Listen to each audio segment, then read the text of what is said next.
Bonjour à tous, mon nom est Justin Weiss, je suis le directeur général du Forum de Paris sur la paix. Bienvenue dans ce webinar consacré au festival À Sahel ouvert, en partenariat avec le groupe Futur Média, présidé par Youssou N'Dour, et avec France Média Monde, partenaire du Forum de Paris sur la paix depuis ses débuts et que nous remercions tous deux chaleureusement. L'épidémie de Covid-19 a montré à la fois la nécessité de coopérer entre États, mais aussi avec tous les autres acteurs de la santé, comme les ONG, les fondations et d'autres, pour trouver des thérapies, distribuer des vaccins, etc. Et puis, la difficulté de le faire, d'avoir une gestion collective, coordonnée et efficace qui serve les gens. Et ben, c'est un bon exemple de l'objectif qu'on poursuit au Forum depuis 2018, depuis la création du Forum de Paris sur la paix.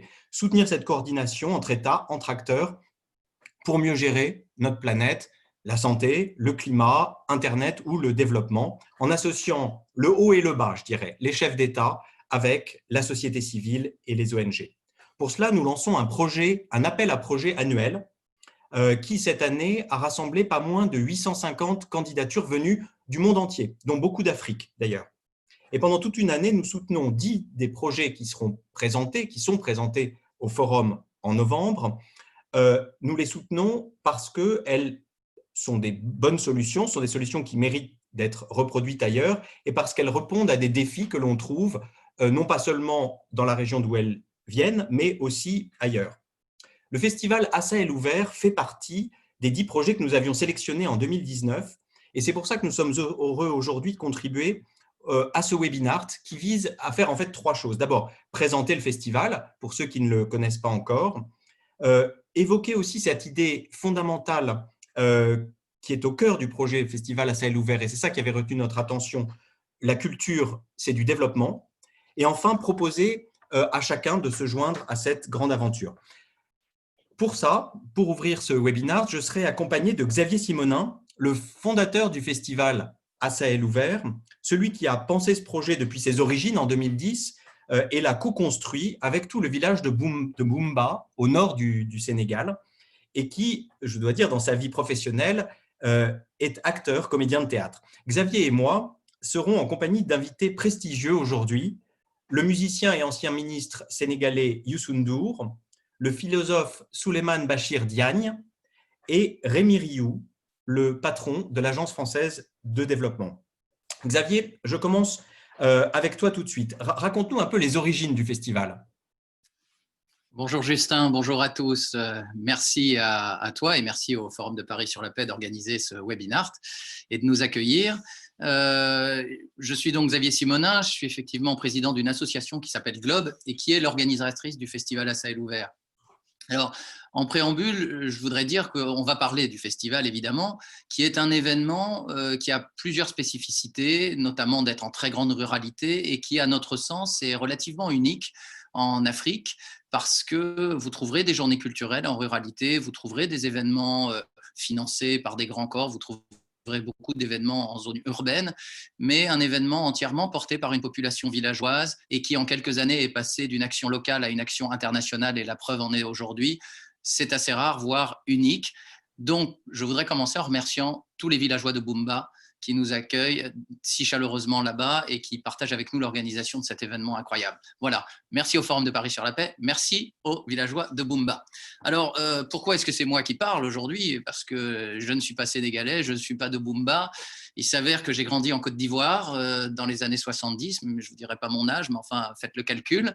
Et à cette époque-là, eh bien, ma foi, on était sur place parce que mon père avait un métier en zone rurale. Donc, il nous emmenait sur ces terrains d'opération, les week-ends, les vacances, en forêt, en savane, en brousse. Ça m'a donné le goût de la ruralité. Il faut savoir que dans les années 70, l'Afrique comptait 300 millions d'habitants. Aujourd'hui, elle en compte 1,3 milliard que toutes les forêts de mon enfance ont quasiment disparu et qu'il n'était pas rare que les Européens que nous étions remontent en voiture pour les vacances d'été en France ou en Europe, et qu'aujourd'hui, traverser le Sahel ou le Sahara est devenu mission impossible. Donc, beaucoup de choses ont changé et sont devenues des défis planétaires. La seule chose qui n'a pas changé, selon moi, à l'aube de mes 50 ans, ce sont les villages de la ruralité africaine. Les villes ont muté, les défis sont immenses, ces villages-là n'ont pas changé. Mais alors, d'où est venue l'idée spécifique de créer un festival là, en pleine brousse? C'est venu du dialogue que j'ai pu avoir. Disons que depuis 30 ans, je vais au Sénégal et en Mauritanie et au Mali. Et le dialogue s'est instauré entre les villages que je fréquentais et moi, qui suis devenu artiste professionnel en France. Et le constat était assez fataliste. Tout le monde voulait partir. Je me suis dit, qu'est-ce qu'on peut bien faire? En plus, je voyais les gens arriver en Europe dans les conditions que nous savons. Je me suis dit, quelle alternative, nous, les artistes, on peut bien offrir, on peut bien proposer. Et puis, il y avait ce sentiment de la part des villageois, bon, la politique internationale, on n'a pas de prise dessus, nationale non plus. Localement, peut-être qu'on peut faire quelque chose. Je leur ai dit, oui, il y a un trésor entre vos mains, c'est votre culture. Alors, comment est-ce qu'on la valorise? Comment est-ce qu'on s'en sert? Eh bien, en la réactivant, en réinterprétant le patrimoine. Et là, les artistes ont vraiment un rôle à jouer. Et c'est là que je me suis dit qu'on n'était pas seulement des passeurs d'émotions, mais également des acteurs clés de l'émergence. C'est-à-dire que finalement, on a mis en route une démarche partagée avec tous les artistes locaux et régionaux de réinterprétation du patrimoine, de création artistique. Et on a décidé de restituer ça de manière publique et médiatique. Et c'est ce qui, tous les 2 ans, existe au mois de février en général. C'est le festival à Sahel ouvert qui nous permet de faire comprendre au plus grand public et à l'international comment les artistes et la culture peuvent être un vecteur de développement. Je propose qu'on voit tout de suite quelques images du festival, et notamment celui du 10e anniversaire qui a eu lieu là en février 2020, il y a 6 mois, pour avoir une idée de ce qu'ont donné toutes ces réflexions qui ont été conduites par toi et par d'autres. Voilà.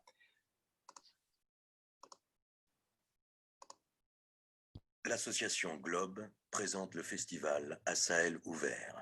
Vaste projet de développement par la culture. Notre expérience se situe au Sénégal, à Mboumba, dans un endroit magnifique de la brousse, au bord du fleuve Sénégal, à la frontière du Mali et de la Mauritanie. C'est au cœur de la vie rurale, largement oubliée des grands programmes internationaux, que nous offrons un prolongement au plan de développement. Les artisans du succès sont les villageois, jeunes enthousiastes et dynamiques, femmes courageuses et volontaires, les artistes en devenir et les célébrités internationales. Par le théâtre, la musique, la danse, l'image, l'écriture, notre but est de préserver le patrimoine culturel, créer des ressources, des filières, former des jeunes et incarner un message d'avenir et de paix qui puisse rayonner du Sahel. Développer la création artistique, d'où que l'on vienne, c'est prouver que la culture peut se mettre au service d'un développement durable et solidaire. Autant de retombées positives, sanitaires, économiques, sociales, environnementales, éducatives. Des ONG de renom, des entreprises locales et internationales, des institutions nous ont déjà suivis. Les plus grands artistes nous font confiance. Bienvenue à Mboumba. Un village vous accueille, un festival vous offre un Sahel ouvert.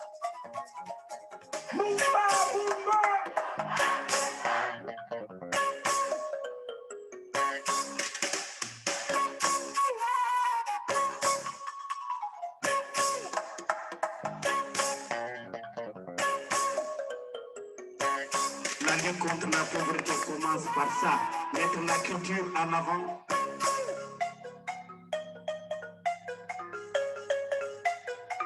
Les choses ne se passent pas seulement à Paris ou à Tokyo ou à Dakar. Merci à la jeunesse africaine, nous avons confiance en vous.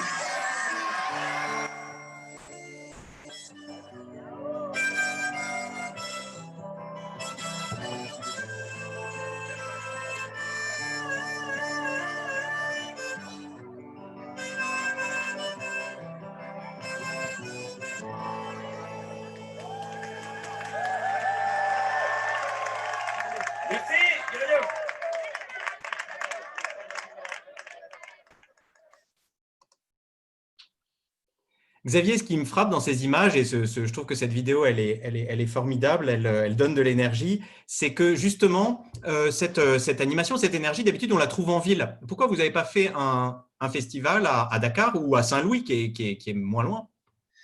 D'abord parce qu'il y en a déjà et qu'on ne voulait pas faire comme tout le monde. Et puis comme je le disais tout à l'heure, bon, la ruralité, c'est un peu le grand oublié de tout. c'est-à-dire qu'il y a beaucoup d'argent qui sont mis sur les villes.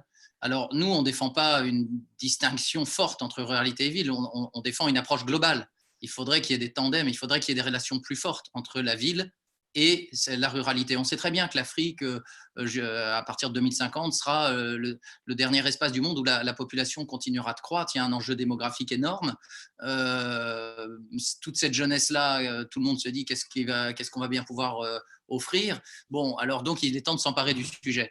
Alors, nous, on était heureux de voir que les objectifs du développement durable en 2016 estiment que la culture et l'art pouvaient avoir un rôle, que l'Agence française de développement s'y met aussi depuis 2 ans. Donc, on voit bien qu'il y a une prise de conscience. Nous, ça fait plusieurs dizaines d'années qu'on y pense. Et la conviction, c'est, disons, que par rapport au projet habituel, on a misé sur un temps long, c'est-à-dire pas de temps programme. On a misé sur des acquis sociaux lourds, c'est-à-dire la solidarité que tout le monde connaît. Donc, c'est du bénévolat. On n'a pas mis l'enjeu financier au cœur de toute notre démarche. On a joué la carte de la ruralité, on joue la carte de la culture. Et tout ça, c'est pour convertir, si vous voulez, l'envie de partir en envie de créer.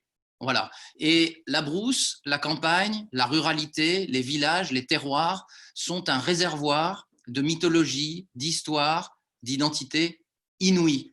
Et la question que je pose et que l'on pose sous la forme de tous nos ateliers, toutes nos créations, c'est est-ce que les grandes institutions, est-ce que les politiques culturelles qui, alors que Senghor était un homme de culture, et partout en Afrique, il y a des politiques culturelles, et même dans le monde, mais qui ont du mal à prendre, est-ce qu'il y a une prise de conscience suffisamment grande que ce réservoir mythologique, ce réservoir d'identité, est l'alternative nécessaire ou complémentaire au regard qu'on peut poser sur le monde en devenir, pas seulement celui de l'Afrique, celui du monde.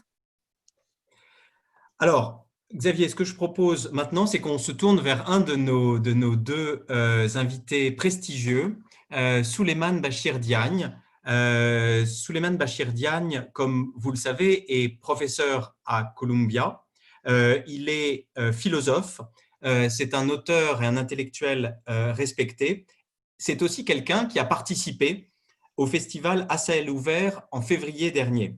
Professeur Diagne, est-ce que vous êtes bien en ligne? C'est un honneur en tout cas de nous avoir parmi nous. Merci de participer. La parole est à vous. On vous a vu apparaître un instant, puis disparaître. Le vous voilà. La parole est à vous, on vous écoute. Bonjour et un grand merci. Et je voudrais remercier du fond du cœur Xavier Simonin qui m'a associé, vous l'avez dit, vous venez de le dire, en janvier dernier, à ce festival À Sahel ouvert. Et m'a permis de découvrir non seulement le festival, le projet qu'il y a derrière, mais également m'a permis de mener une réflexion depuis ce temps-là sur l'eau, l'importance de l'eau. On vient de parler tout à l'heure des mythologies qui sont importantes dans la culture, évidemment. Les mythologies qui sont liées à l'eau sont bien connues. Et l'Afrique de l'Ouest est une région du monde où la mythologie de l'eau est véritablement importante. Et c'est donc sur l'eau que je voudrais dire simplement quelques mots. La culture de l'eau et son rôle dans le développement. Alors, je vais pour cela parler de 2 fleuves importants et des mythologies qui leur sont attachées pour parler de la nécessité pour l'Afrique aujourd'hui d'avoir une réflexion sur l'hydrologie, évidemment, et de mobiliser autour de projets hydrauliques qui se multiplient sur le continent, des barrages, etc., de mobiliser aussi, d'être attentive aux différentes mythologies et aux cultures qui se sont développées autour de l'eau. Et c'est véritablement le Festival Sahel ouvert qui m'a donné l'occasion de mener cette réflexion-là. Alors, je voulais parler de 2 grands fleuves africains, pour être très concret. Un à l'est, c'est le Nil, et puis le fleuve Sénégal, puisque à Mumba, nous nous sommes trouvés au bord du fleuve Sénégal, comme cela a été rappelé tout à l'heure. Alors, le Nil, aujourd'hui, est un lieu de conflit. Et c'est devenu un problème important pour l'Union africaine de résoudre le conflit qui est en train de se nouer entre l'Éthiopie et l'Égypte autour du Nil. Et je voudrais prendre cet exemple pour montrer ce que signifie mobiliser les cultures et créer de la solidarité autour de cet élément important qu'est l'eau et ce qu'elle représente. On le dit, on le sait depuis les temps anciens, l'Égypte est un don du Nil. Et beaucoup de mythologie se rattachent à cette idée du Nil, de l'importance du Nil pour l'Égypte. Je voudrais rappeler de ce point de vue-là une mythologie ancienne qui faisait que les crues du Nil étaient l'objet d'un véritable culte. Vous savez que l'Égypte dépendait des crues du Nil. Quand on dit que l'Égypte est un don du Nil, ça veut dire que l'Égypte attendait anxieusement chaque année que le Nil entre en crue pour que les cultures puissent se faire. Eh bien, anciennement, il est dit que des jeunes filles pubères, vierges, richement parées, étaient rituellement sacrifiées pour que le Nil entre en crue. Et lorsque l'Égypte est devenue musulmane, dans les premières années de la conquête musulmane, le gouverneur musulman s'est trouvé confronté à cette mythologie autour du Nil.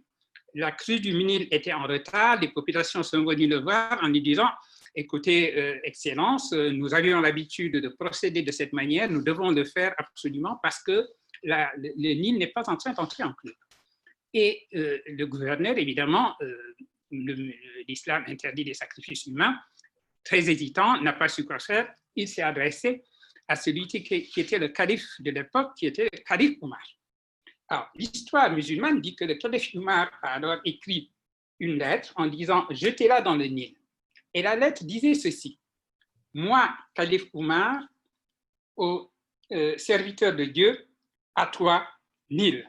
Eh bien, Nil, si tu fais tes crues de ton propre chef, tu fais ce que tu veux. Mais si c'est le Tout-Puissant qui te commande, alors je demande au Tout-Puissant de te faire entrer en crue. » Et l'histoire musulmane raconte que cette même nuit, le Nil est entré en crue, une crue qu'on n'en avait jamais vue, etc. Bon, vous voyez le topo. Quand on est musulman, on peut prêter créance à cette histoire, mais même quand on ne l'est pas, on peut faire attention à une chose qui nous ramène à notre sujet, les mythologies, eh bien, qui est que du passage d'une mythologie et d'une cosmologie ancienne, de l'Égypte ancienne, à une cosmologie nouvelle qui est la cosmologie coranique, il y a quand même un élément de continuité qui est cette sorte d'investissement culturel et quasiment religieux vis-à-vis de cette ressource fondamentale pour le développement qui est l'eau. Alors, je vous parle de cette histoire ancienne pour revenir à mon propos aujourd'hui sur l'eau dans sa relation à la culture, au développement, à la paix et à la solidarité. Vous le savez, et je le lisais encore hier dans le New York Times, qui a fait un grand article là-dessus, l'Éthiopie et l'Égypte aujourd'hui sont au bord du conflit parce que l'Éthiopie est en train de construire un barrage de rétention d'eau sur le Nil. Alors, le Nil n'est pas seulement, l'Égypte n'est pas le seul don du Nil. Le Nil traverse 6 pays, de l'Ouganda jusqu'en Égypte, en passant par l'Éthiopie, le Soudan, évidemment l'Ouganda lui-même, mais également le Sud-Soudan aujourd'hui. Bref, beaucoup de pays et d'autres pays qui sont en bordure sont également intéressés par le Nil. Voilà sur un cas très précis, très concret, ce que voudrait dire conjuguer les imaginaires, parce que toutes ces populations ont investi un certain nombre de mythologies, ont investi culturellement, ont investi leurs imaginaires sur ce fleuve et le rapport à ce fleuve. Alors, plutôt que d'être une source de conflit, ce fleuve devrait être une source de rapprochement. Et voici le rôle que la culture, me semble-t-il, devrait également jouer dans les négociations qui sont en train d'être menées au sein de l'OUA. Permettez-moi maintenant d'aller très rapidement, de passer de l'Afrique de l'Est au Sénégal et à Mumba. Et à Mumba, j'ai pu, grâce à ce festival, ce magnifique festival Sahel ouvert, faire davantage attention à la manière dont le Sénégal aussi est d'une certaine manière un don du fleuve Sénégal. Ce fleuve qui naît comme des ruisseaux en Guinée, qui est dans les montagnes du Fouta Djallon, et puis ensuite qui dévale ces montagnes et qui arrive pour se jeter à la mer dans ma ville natale de Saint-Louis. Eh bien, voilà un autre exemple qui peut, lui, être un exemple de développement réussi, qui conjugue des cultures, qui conjugue des imaginaires, qui conjugue des mythologies et qui conjugue et relie des pays. Parce que le fleuve Sénégal aujourd'hui a donné naissance, enfin le fait que ce fleuve relie un certain nombre de pays a donné naissance à une organisation qui est l'organisation de mise en valeur du Sénégal. Eh bien, l'organisation de mise en valeur du Sénégal, c'est une organisation qui réunit la Guinée, le Mali, la Mauritanie et le Sénégal. Essayez de penser la culture en relation avec le développement de cette région, c'est penser la culture en relation avec ce fleuve. Penser ce fleuve comme un lien, comme une espèce de lien vital, véritablement, qui réunit des pays et qui est la négation de ces souverainetés étriquées dont l'Afrique est en train de souffrir. Autrement dit, le fleuve crée une culture de solidarité de manière tout à fait naturelle, parce que vous ne pouvez pas fractionner le cours d'un fleuve de manière artificielle en des souverainetés juxtaposées. Dire que l'Éthiopie a une part de souveraineté sur le fleuve et qu'ensuite, une fois que cette souveraineté est terminée, c'est l'Égypte qui prend le relais, ça n'a aucun sens. Eh bien, voilà la manière dont la culture du fleuve, comme je pourrais l'appeler, la mythologie du fleuve, l'imaginaire du fleuve, nous apprend à repenser nos propres catégories, à repenser l'idée de souveraineté étriquée pour penser véritablement la solidarité et le développement solidaire de plusieurs pays à la fois. Voilà ce que je voulais dire sur ce que j'ai appris grâce au Festival Sahel Ouvert de l'importance du fleuve dans la culture et dans le développement. Merci, professeur Diane, c'était fascinant. J'aurais une petite follow-up question, comme on dit chez vous à New York, puisque vous nous rejoignez de New York, qui s'éloigne de ces sphères hautes de la pensée. Racontez-nous votre festival 2020, parce que vous avez été en février au festival. Est-ce qu'en 2 mots, vous pouvez nous resituer cette expérience? Alors, la raison pour laquelle je vous ai parlé du fleuve, c'est qu'un des grands points du festival, c'est quand nous nous sommes assis dans une case pour parler ensemble de l'importance du fleuve Sénégal. Mais c'est la raison pour laquelle je vous ai parlé de ça. Alors, maintenant, mon festival a été d'abord merveilleux. Ça a été un grand moment de communion, véritablement, comme seule la musique peut en produire, parce que ce festival, évidemment, s'organise autour de la musique. J'ai eu le bonheur de rencontrer quelqu'un pour lequel j'ai une admiration énorme, qui est le chanteur Baaba Maal.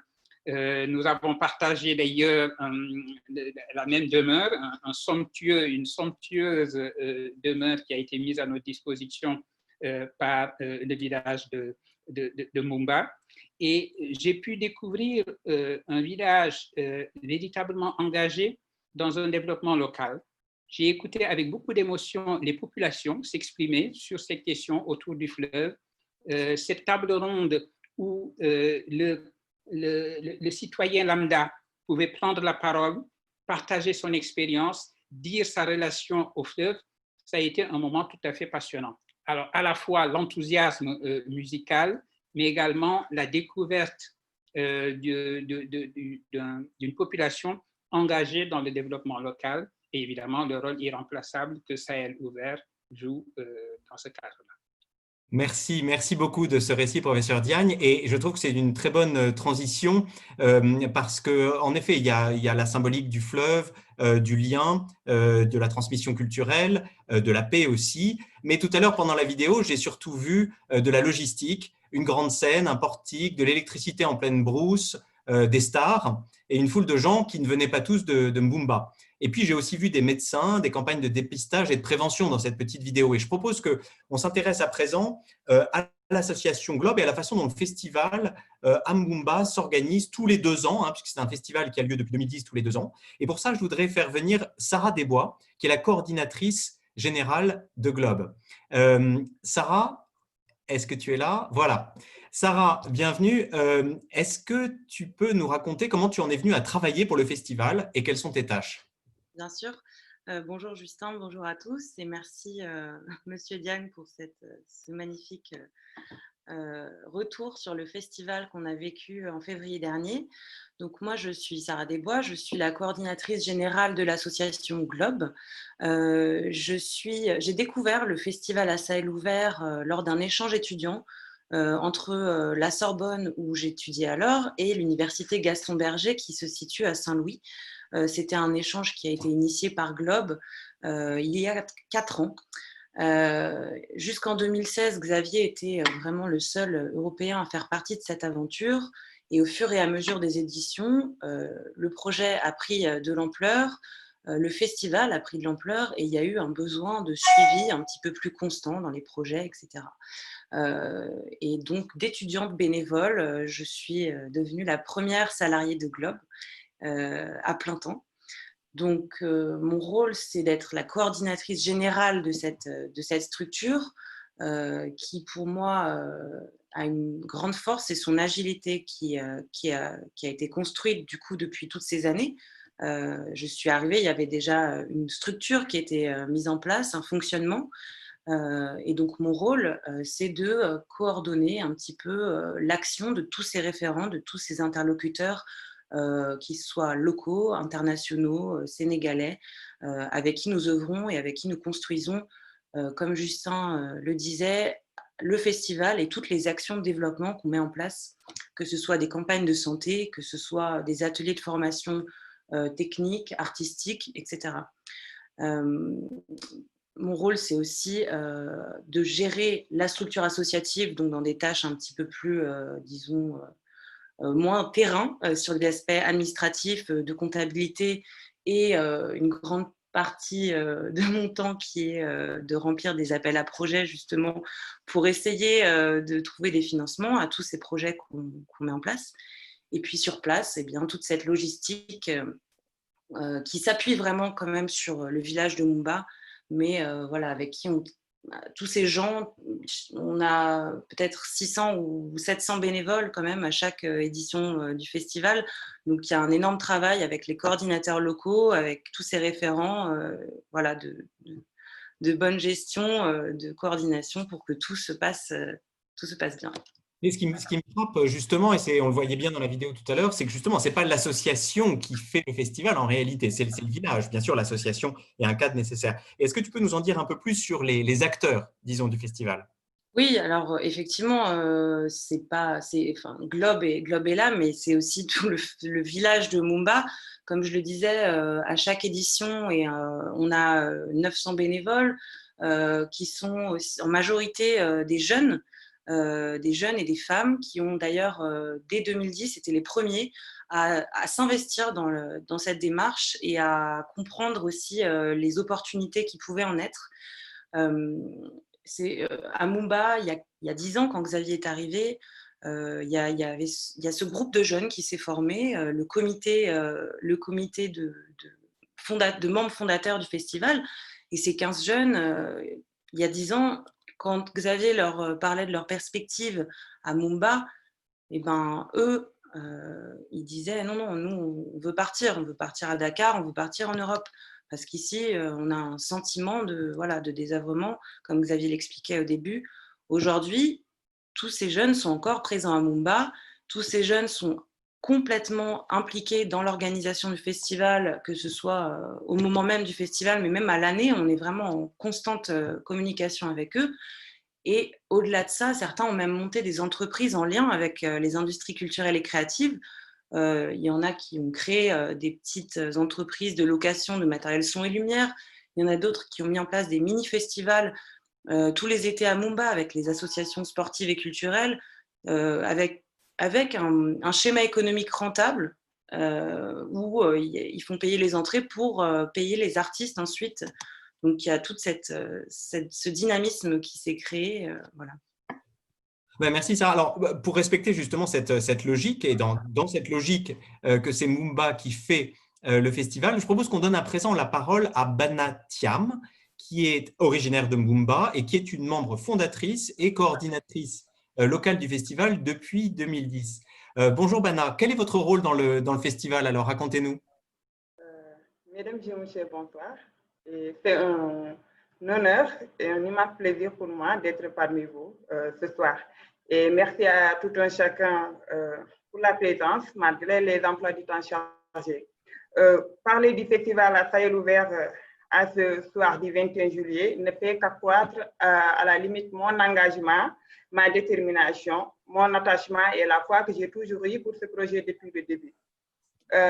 J'ai participé activement à ce projet, d'abord en tant que citoyenne bénévole, représentant des jeunes femmes soucieuses du devenir de sa ville et consciente peut-être de tous les avantages de ce projet pour le futur.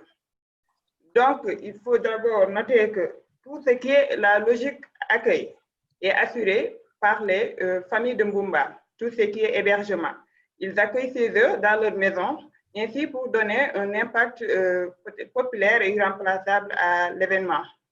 Il y a aussi la restauration, aujourd'hui qui est assurée par les femmes du village. Et je ne peux pas parler de ces femmes aujourd'hui en face du monde sans pour citer l'association des 600 femmes de Naforé, qui sont là depuis le début, qui se bat corps et âme pour la réussite de cet événement. Il va falloir d'abord aussi que je note le comité local, qu'on appelle communément le comité de pilotage. Il est là, il est sur place, il est représenté par les habitants du village. Il y a des hommes, il y a des femmes. Et eux, ils sont là pour assurer la ventilation des budgets aux familles d'accueil. Quant à ma jeunesse, quand même, elle est là un peu partout, je peux dire. Parce qu'au-delà d'assurer le côté de guide des festivaliers, aujourd'hui, ils assurent tout ce qui est bon, en fait. Ils assurent le bon déroulé de l'agenda du festival. Ils sont là pour assurer la sécurité, pour peut-être, disons, assurer le confort pour que tout le monde se sente à l'aise. Ils sont là, ils distribuent, ils assurent tout ce qui est approvisionnement, de la nourriture, de l'eau, du carburant, tous ces genres, en fait, le nécessaire, d'abord dans les maisons, dans les lieux de spectacle, un peu partout. Donc, aujourd'hui, je peux dire que je ne peux pas parler de cette jeunesse sans pour autant parler des étudiants de Mboumba. Comme j'ai l'habitude de les appeler mes soldats. Ce sont des gens qui sont là, des jeunes, engagés et dévoués. Ils sont là depuis le début. Sanitairement parlant, ils sont là du début jusqu'à la fin. Ils assurent ce qu'on appelle en fait le trait d'union entre les médecins et les villageois, parce qu'ils servent le rôle d'interprète pour assurer la communication. Donc moi, en tant que coordinatrice locale, pour revenir à votre question, monsieur le directeur, il faudra juste noter que je suis le noyau central de toute cette coordination. Voilà. Alors, ce festival, d'après vous, Bana, qu'est-ce qu'il a apporté, s'il fallait récapituler un peu ce qu'il a pu apporter à Mboumba? Merci, monsieur le directeur, pour cette pertinente question. Et disons que parler des bienfaits de ce festival à ciel ouvert envers mon Mboumba natal en général, de ma jeunesse et des femmes en particulier, serait une lourde tâche. Mais quand même, permettez-moi de dire, dans la mesure où la liste elle est exhaustive, en bien. Mais permettez-moi de dire quand même merci du fond du cœur à l'association Globe. Au nom de toutes ces femmes de Mboumba, à qui aujourd'hui ont compris qu'elles sont le socle d'une société bien bâtie, qu'elles sont amour et paix, et que ce festival nous a permis de comprendre qu'au-delà d'être mère, sœur, épouse et éducatrice, nous avons en nous le charisme, à la limite le potentiel d'une excellente et meilleure leadership. Quant à ma jeunesse, je vous dis encore merci. Aujourd'hui, on a compris que le changement, c'est d'abord nous, et qu'il est bel et bien réalisable et à la limite faisable à travers la culture. C'est notre culture. Le festival a réanimé notre dynamisme du devenir. Et au-delà de réanimer notre dynamisme du devenir, on peut dire que on a compris que la vie ne se limite pas aux 4 coins d'un village du Nord. Donc, merci beaucoup à tous les organisateurs de ce festival. Merci à l'association Globe. Disons que aujourd'hui, les femmes et les jeunes ont toute leur place, en fait, ont toute leur place dans l'organisation, aussi bien locale que sur le plan, je peux dire, organisation. Ils sont un peu partout, dans les soirées de spectacle, sur l'organisation et la participation des ateliers artistiques. Donc, pour nous, jeunes, et je ne dirais pas jeunes, mais je dirais habitants de Mbumba, les moments du festival à Sahel ouvert représentent pour nous des moments au-delà de l'ambiance. Ça représente pour nous des moments de joie, des moments de partage, des moments de gaieté, des moments de paix, des moments de prise de décision, des moments de débat, des moments de réflexion. Et ceci, des fois dynamique, des fois houleuse, mais très dynamique et plein de leçons. D'ailleurs, c'est ce qui fait le charme de ce projet. Donc, avec vous, ou bien je dirais avec le festival, je dirais et je continue de dire, malgré les difficultés, merci. Et yes, week-end, car vouloir, c'est pouvoir. Tous pour Mbumba et rendez-vous au chemin, Inch'Allah. Je vous remercie de votre aimable attention. Merci. Merci beaucoup, Bana. C'était passionnant d'avoir cette vision depuis Mbumba. Mais je pense qu'il y a aussi un aspect dans ce festival. Et là, pour le coup, je voudrais revenir vers toi, Sarah, sur, au fond, les questions économiques. Comment est-ce que ce festival qui charrie tant de bonnes choses et disons tant de projets de développement, tant d'énergie, tant d'enthousiasme, tant de dynamisme, comment est-ce qu'il est financé? Et ça, c'est pour l'amont en quelque sorte, et pour l'aval, comment, pour reprendre la métaphore du fleuve de Souleymane Bachir Diagne, comment est-ce qu'il irrigue l'économie locale? Alors, Justin, je crois qu'il faut rallumer ma caméra de ton côté. En effet. Voilà. Ça y est. Merci beaucoup, Bana, en tout cas, pour ton intervention. Ça fait vraiment… c'est touchant, en fait. Pour la question des financements, donc, Globe n'a pas de bailleur majoritaire. On fonctionne avec des ressources très diverses, qu'elles soient sénégalaises ou internationales. Et que ce soit pour l'aspect événementiel et pour nos projets de développement. Nous sommes soutenus localement par la mairie de Mumba depuis le début et par les mairies aux alentours, par l'agence régionale de développement. Nous sommes soutenus également par des entreprises et des privés, que ce soit du mécénat, du sponsoring, comme le groupe Futur Média qui est avec nous aujourd'hui, ou encore Air Sénégal ou Nouvelles Frontières Sénégal. Il faut savoir que pour le festival à Sahel ouvert, une grande partie du soutien justement de ces entreprises se fait sous forme d'aide en industrie. Et on est très très content d'avoir réussi à mobiliser autant d'entreprises locales, régionales et sénégalaises, parce que pour nous c'était vraiment important justement que ce festival qui est pour le Sénégal, par le Sénégal, ces financements reflètent en fait cette réalité-là. Et on est également financé par des institutions et des organismes de coopération internationale, très souvent dans le cadre de leurs programmes et de réponse à des appels à projets. Je peux citer l'Institut français qui est un de nos premiers soutiens, le Goethe Institute ou la coopération monégasque qui ont été un petit peu les nouveaux soutiens de cette année 2020. Juste pour vous donner une idée, on est passé de 2 partenaires en 2010, donc pour la première édition du festival, à aujourd'hui plus d'une 50aine, et dont la plupart nous suivent d'année en année. Pour ce qui est des retombées économiques, cette démarche vraiment a impulsé une dynamique vertueuse depuis Mumba. On peut parler d'une part d'une valeur monétaire. Donc, comme tout festival, que ce soit à Cannes ou à Mumba, il y a un impact économique sur le territoire parce qu'il y a un accueil chez l'habitant, il y a la restauration des festivaliers, il y a du transport, que ce soit international, donc en avion, que ce soit les compagnies de bus nationales ou encore les charrettes à Mumba avec les charretiers qui sont rémunérés parce qu'il y a énormément de monde au même moment à Mumba. Tous les artistes qui se produisent, on y tient énormément puisqu'on défend cette vision de développement par la culture. Tous les artistes qui se produisent, qu'ils soient locaux ou internationaux, sont rémunérés comme les prestataires techniques qui nous aident à mettre en œuvre cette organisation logistique assez importante. Et depuis 2 ans, ce qui ce qui était un objectif au début de cette démarche, depuis 2 ans, on commence à générer des revenus avec la production d'œuvres d'art qui ont été créées à Mumba. Donc, ce sont des artistes qu'on accompagne, qui partent en concert, qui partent en tournée. Ce sont aussi, par exemple, dans le cadre des ateliers cinéma qu'on a initiés en 2018, nous avons réalisé 2 courts-métrages qui ont été qui ont été diffusés, qui ont été récompensés dans plusieurs festivals internationaux. Et grâce à cette diffusion, nous avons pu mettre en œuvre une formation sur 1 an pour une vingtaine de bénéficiaires, une formation professionnelle au métier du cinéma. Donc il y a une réelle une dynamique économique qui se crée.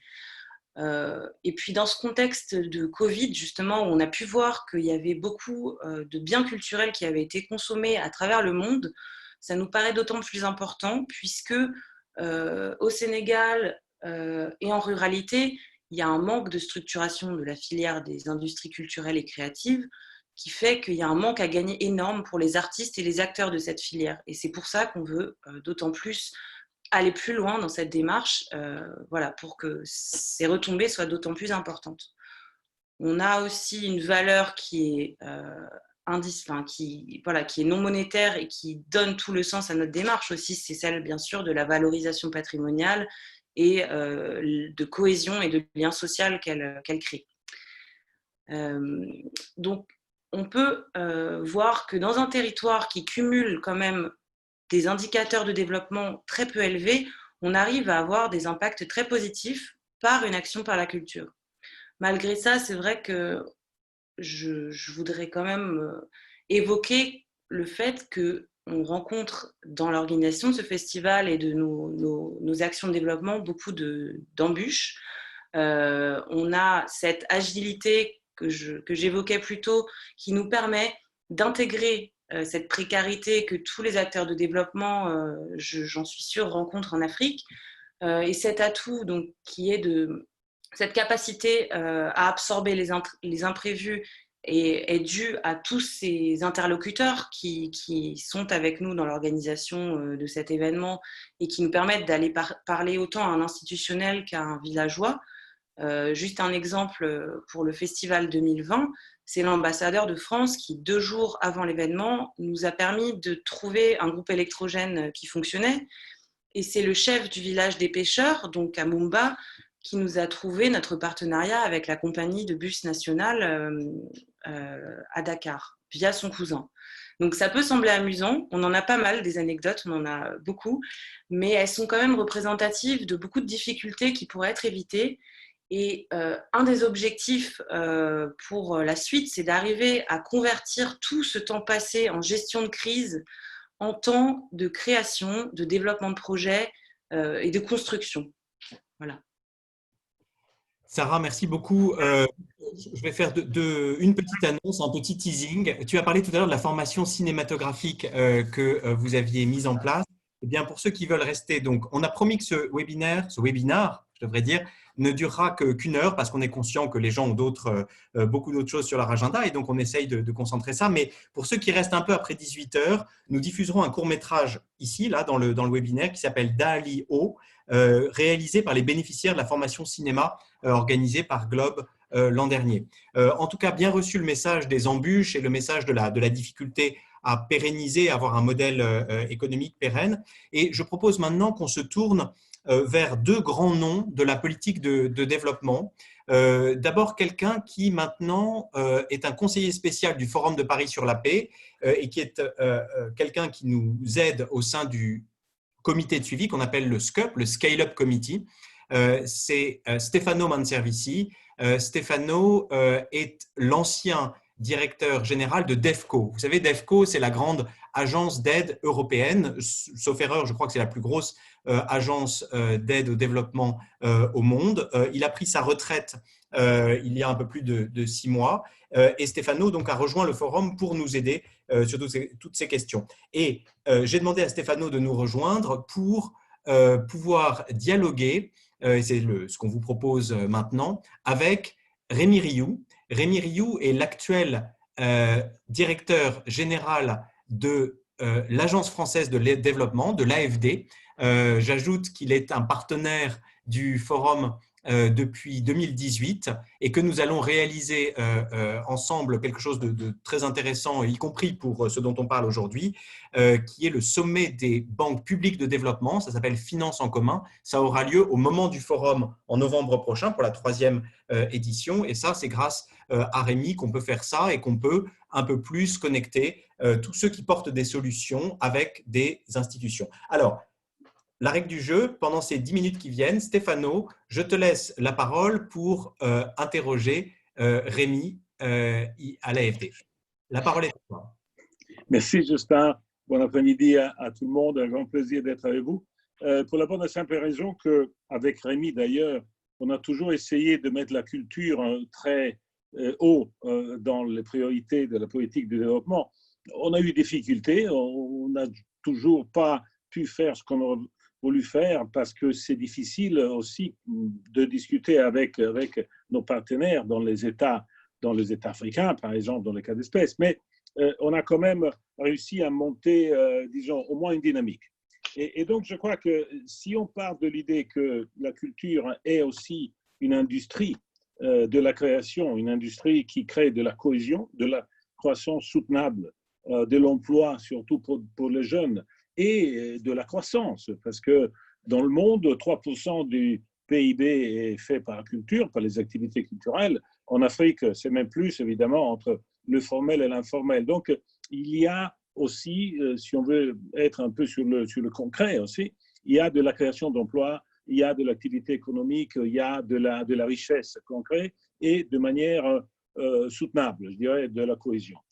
Alors Rémi, nous avons été partenaires aussi dans la tentative de pousser cela, mais vu du point de vue d'une agence très importante, très articulée et très, comme on dirait en français, forward-looking, hein, et qui anticipe sur un problème.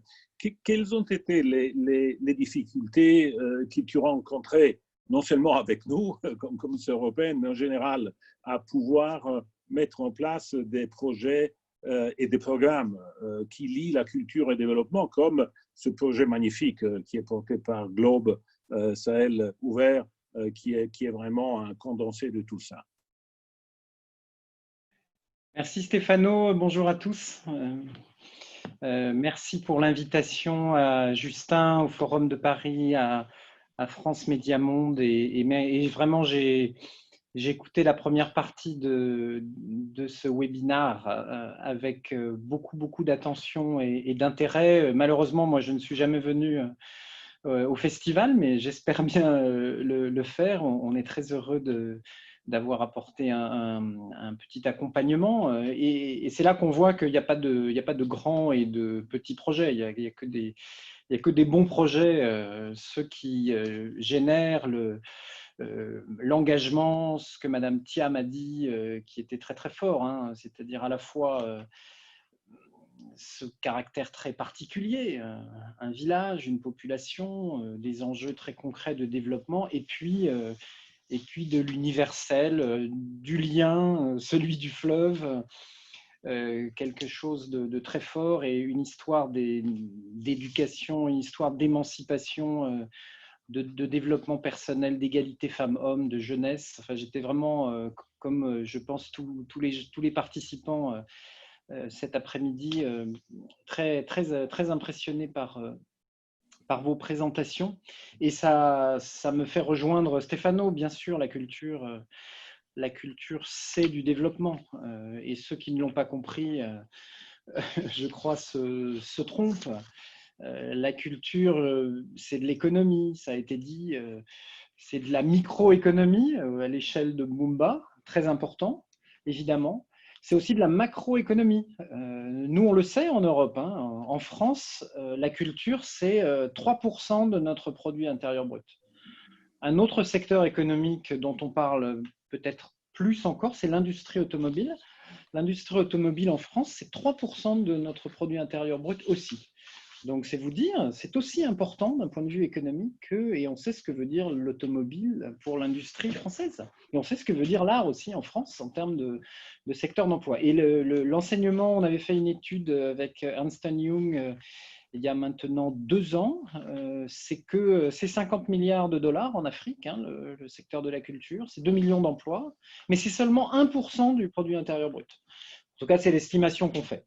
Et donc, il y a un potentiel, je crois, de développement, de renforcement de ces industries culturelles et créatives qui est absolument essentiel. Et j'ajouterais, mais tu l'as fait Stéphano, au-delà de l'économique, évidemment, la culture, c'est du lien social. Quand Smarty, le rappeur burkinabé, chante Alerte Corona en ce moment, quand le collectif Vaincre le coronavirus que porte Youssou N'Dour et notre ami Didier Awadi chante également, ben ça c'est de l'éducation, c'est de la santé, c'est du lien social. Et j'irai même plus loin, hein, on le sait au Rwanda, par exemple, la culture, c'est de la réconciliation aussi. Ça va même beaucoup plus loin, c'est des questions de paix. Donc, encore une fois, c'est un grand sujet de développement qu'il faut prendre pour tel. Et tu as raison, Stéphano, on s'est battus tous les deux, on continue à se battre, mais je crois qu'il n'est pas perçu, financé, pris en compte à sa juste mesure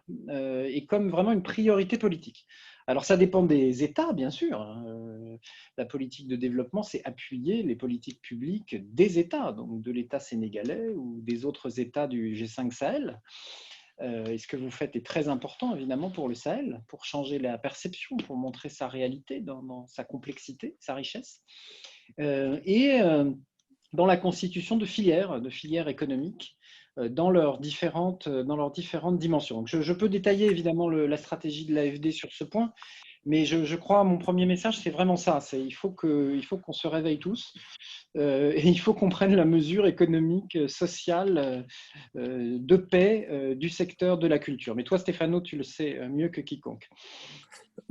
Non, je crois que, disons, ce webinaire, pour la contribution qu'il puisse donner, tombe même très bien, parce qu'aujourd'hui, ce matin, tôt, on a eu l'accord au niveau européen sur le nouveau budget multiannuel, hein, dans lequel il y a une partie, comme d'habitude, de dépenses externes, de dépenses de coopération. Petite parenthèse, ils auraient pu être un peu plus grands, mais disons, il faudra utiliser ça au mieux, c'est un montant important.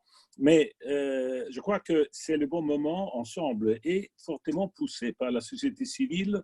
À partir du moment où on devra, disons, programmer cette dépense et de le faire ayant des points de repère importants. Et la culture, c'est le moment dans lequel il faut la mettre très haut pour permettre à ce que non seulement la Commission européenne, mais l'approche Team Europe, dont tu étais et tu es un protagoniste, Rémi, disons, mettre ensemble les différentes capacités puissent servir. Parce qu'en fait, en écoutant Sarah, en écoutant tous les protagonistes, on a bien vu qu'il y a des problèmes très petits, le générateur, l'infrastructure, le camion, etc., mais qui s'explique très souvent par le manque, même dans un pays comme le Sénégal, ou une faiblesse d'une politique publique d'encadrement. Alors, le Sénégal est déjà beaucoup plus avancé que la moyenne en Afrique, mais certainement, c'est la combinaison entre, disons, le soutien à la politique publique, les infrastructures, l'éducation, le long terme, et le soutien et le travail pour des programmes intégrés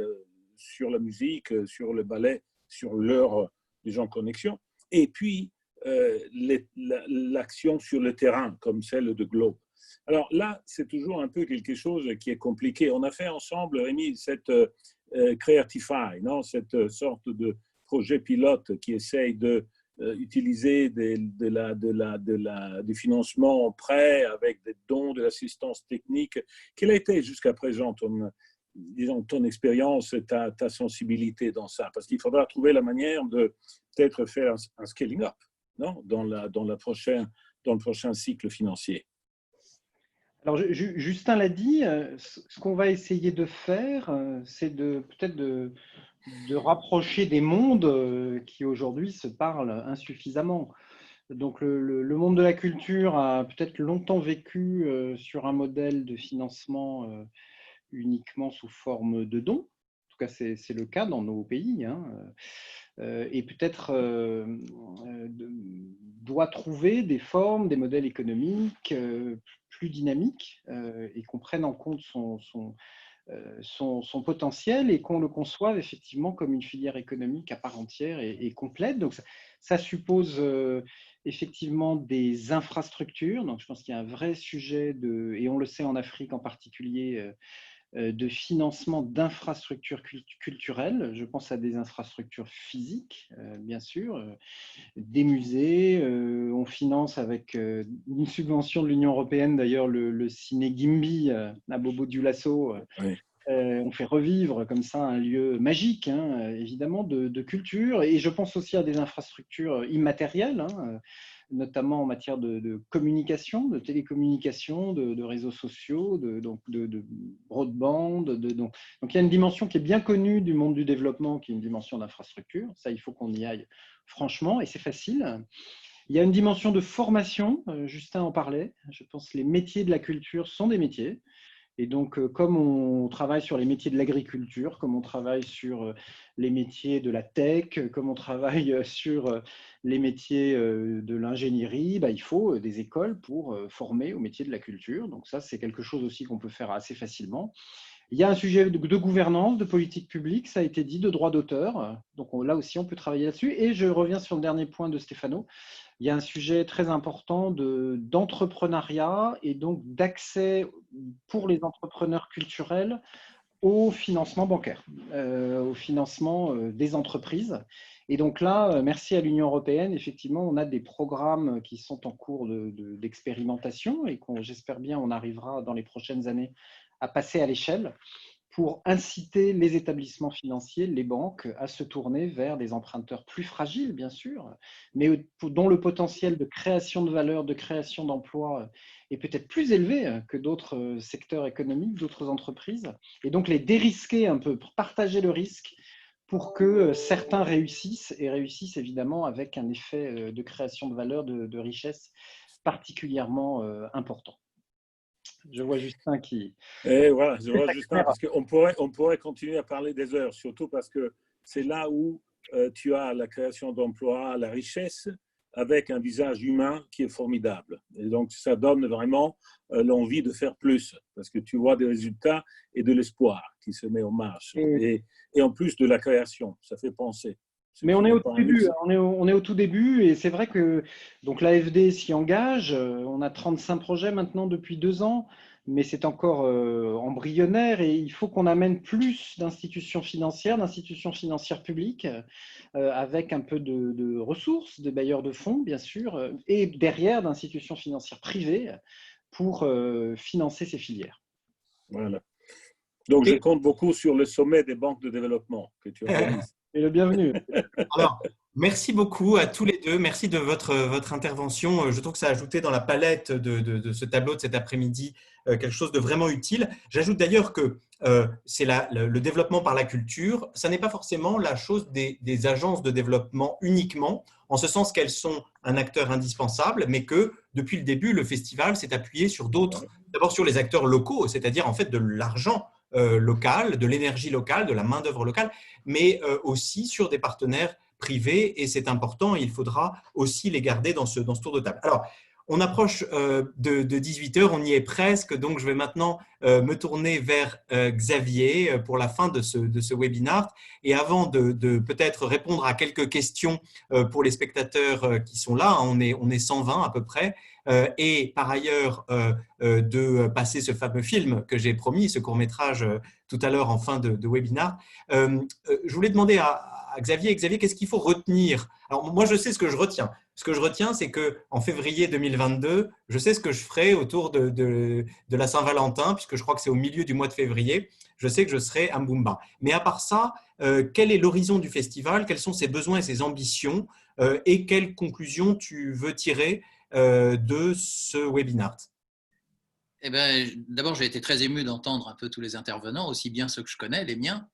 C'est toujours touchant d'entendre, d'avoir un retour de sa propre équipe et puis de la réaction des uns et des autres. D'abord, bien sûr, tu seras le bienvenu. J'entends aussi la demande de Rémi Rioux et de Stefano à venir au Festival à Sahel ouvert. Donc, ce webinaire n'est qu'une petite brique de départ. Visiblement, il y aura une grande réunion en 2022 à Bumba. Je suis sûr que Bana sera ravie d'accueillir Rémi Rioux et Stefano comme elle avait accueilli Souleymane Bachir Diagne. Qu'est-ce qu'on peut envisager ou espérer pour l'avenir, vous l'aurez compris, cette approche locale qui était minuscule et qui est devenue importante, ce qu'on attend, c'est qu'elle se duplique, c'est qu'elle se reproduise. Alors, on a fait une expérience pilote au Sénégal, dans un endroit où tous les grandes problématiques d'aujourd'hui sont présentes, que ce soit la malnutrition, la sécheresse, la migration, l'accès à la culture, l'accès à l'éducation, l'éloignement des centres urbains, tout y est. À l'instant T, à l'endroit qui nous concerne. Et depuis 10 ans, on fait la preuve que par la culture, on peut agir sur toutes ces problématiques. Toutes. Et Souleymane a parlé des enjeux politiques liés au fleuve. On est en zone transfrontalière. On a face à nous la Mauritanie, juste à côté le Mali.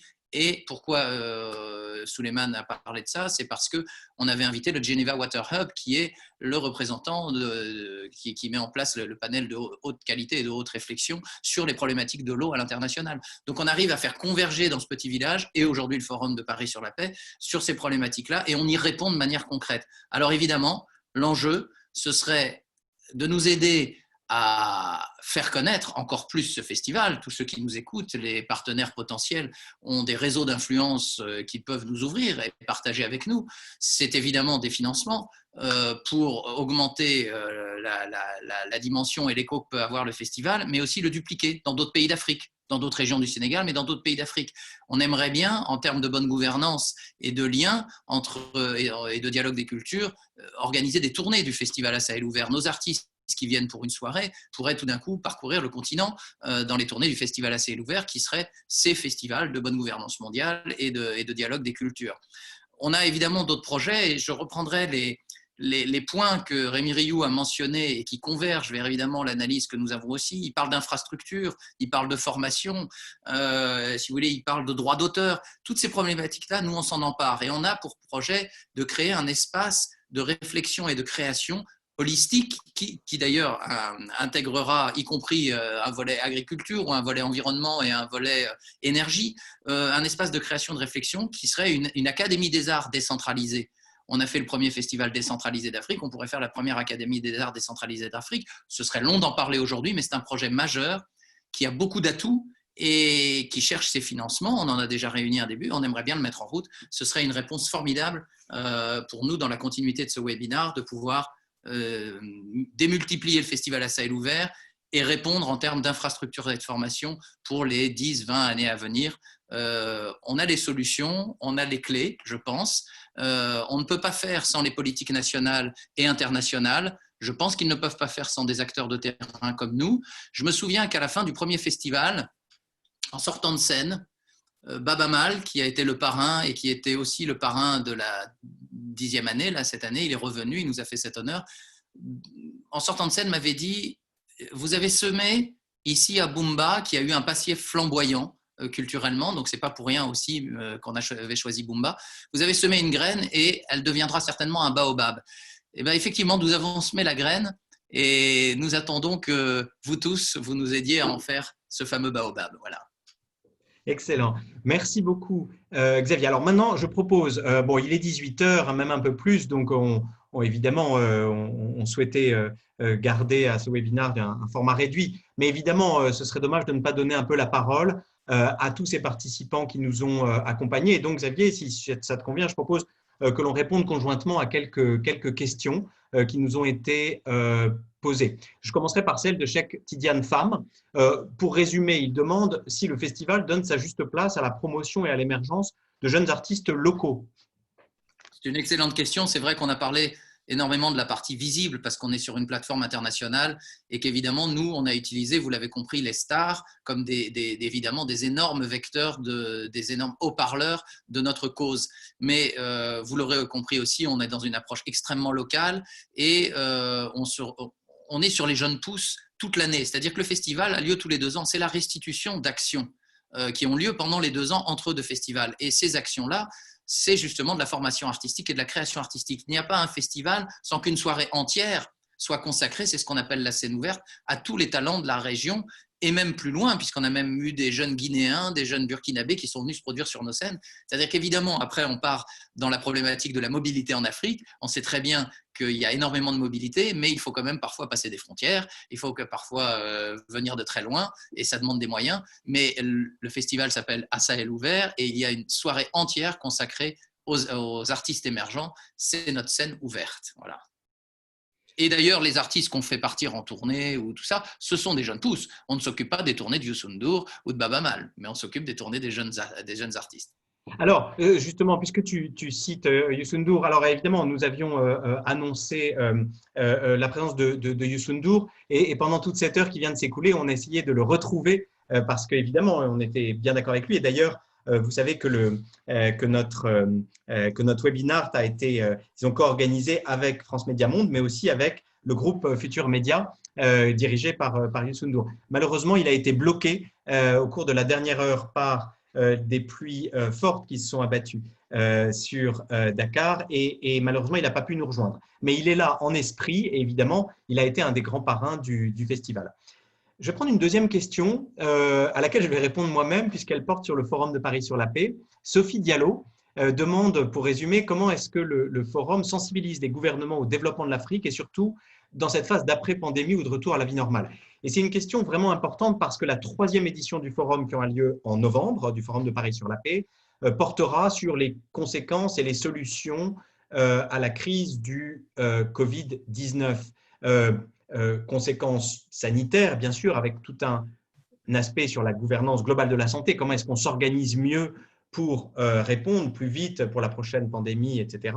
Mais aussi sur les questions numériques, par exemple, mais aussi sur les questions économiques. Et c'est vrai que toute cette partie économique, dont le sommet des banques de développement, dont on parlait tout à l'heure, co-organisé donc avec Rémi Rioux et l'AFD, qui rassemblera plus de 400 banques publiques de développement, visera aussi à répondre à cette question de l'action contracyclique, comme disent les économistes, c'est-à-dire comment est-ce qu'on fait pour contrer la récession qui s'annonce, et en particulier en Afrique. Toute l'idée du Forum de Paris sur la paix, c'est de rassembler les différents acteurs, les banques, les chefs d'État et de gouvernement, les organisations internationales, du PNUD à l'OMC, de l'OMS à l'OCDE, les ONG, les entreprises aussi, pour pouvoir les sensibiliser à tout ça. Et la présence d'ONG comme l'association Globe et le festival permettent aussi de faire ce mélange et de faire progresser la prise de conscience des problèmes qui se posent à tous ces gouvernants.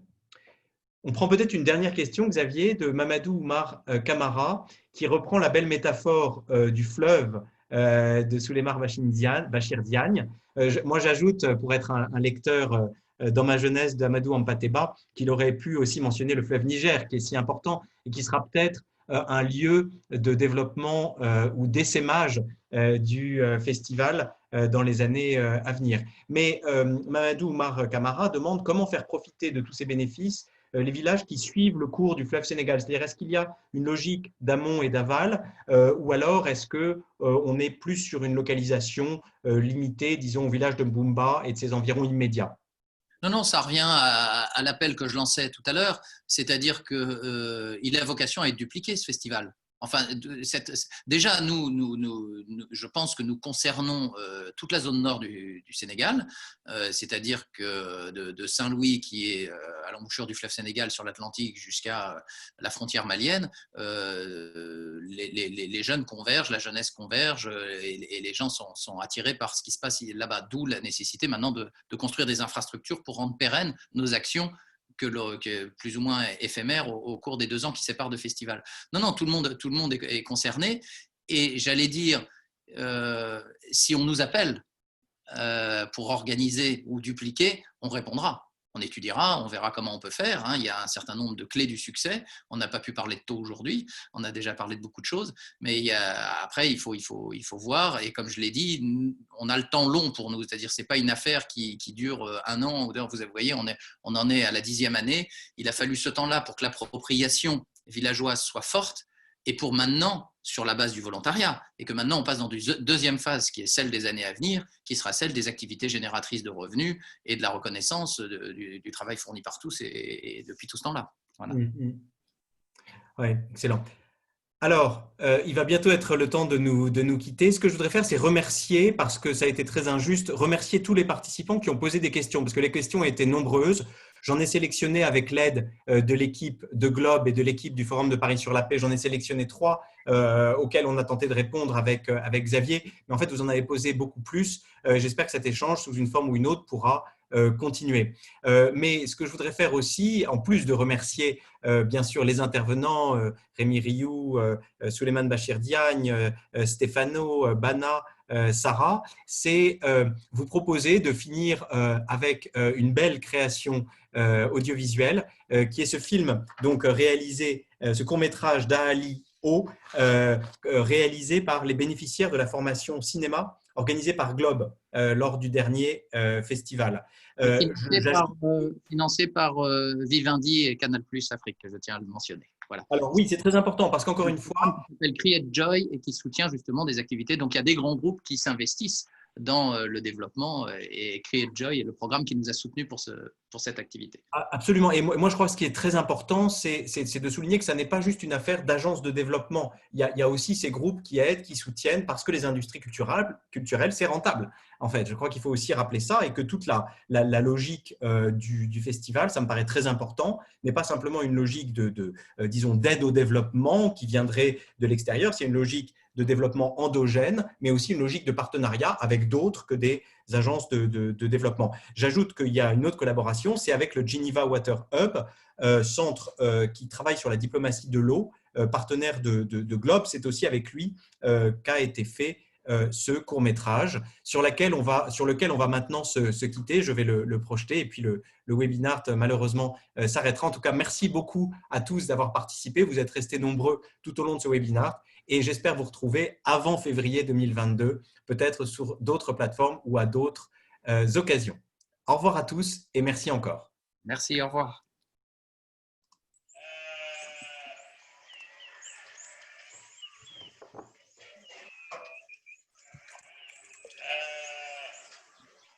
Comment maintenant?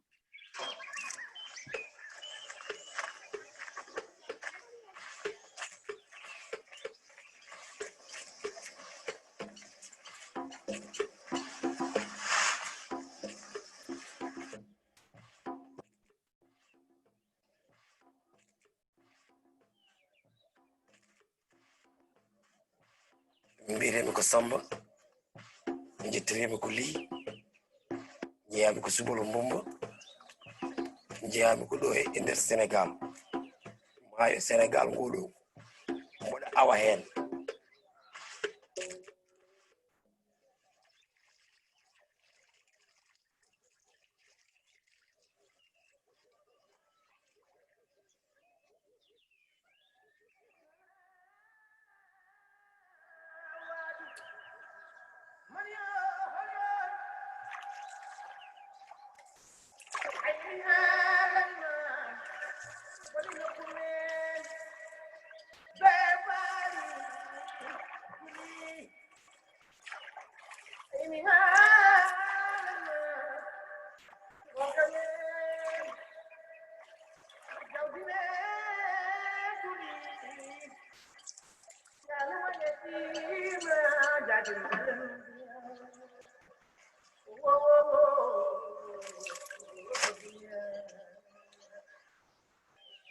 dañi balɗe tati mboɗo awa mi yiyani liygu mi anda holko kewe e ngo maayo.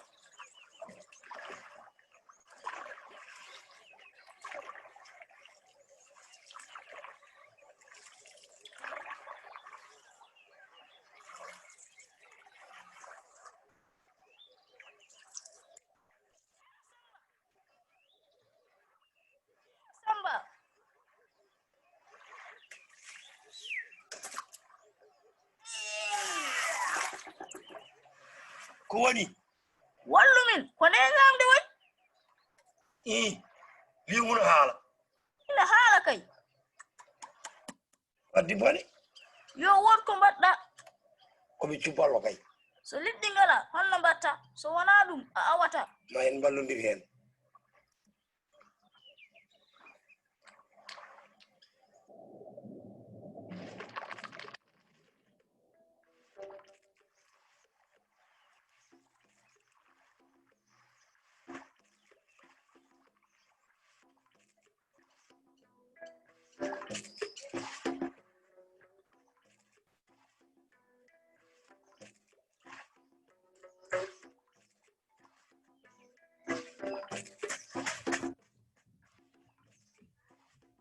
Abarta a potani weddade ɗo ɗiɗo busuji so wona ɗum mi woppat liggeya bon min ko liwgu wi kam an ka kangaɗo aɗa haalde liɗɗi min guila jami soreyde nde borom biɗi ko o waɗini kam saku jamdi koye nder sac dalli e min mi sohlani ɗiɗon sakuji parce que min moftata ɗum ne Samba haali gonga ko woni mbiyom haalde yam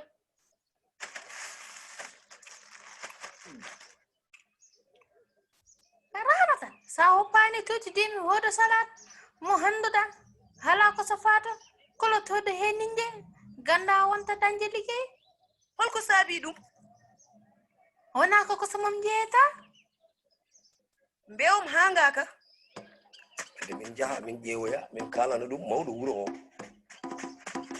mawɗo wuro mbewom haalde yam jawdi ndi fof ma maayi tawde ko busuji ɗi tan ñaamete he ndeje he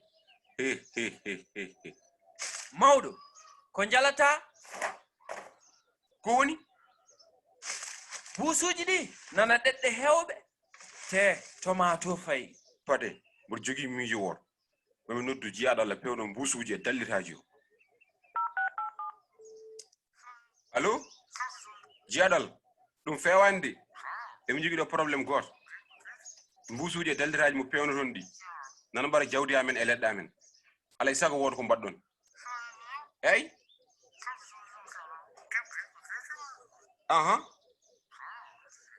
mi jaɓi yo jom ñallanen jeyaɗal wadde holko haali holko wi kanko ɗo wi ko ɗum wona haaju makko so tawi mbusuji e dalli nanayi dundu baba adama joni holno mbatten mboɗo sikki wadde ko enen tan ballondirta e koye meɗen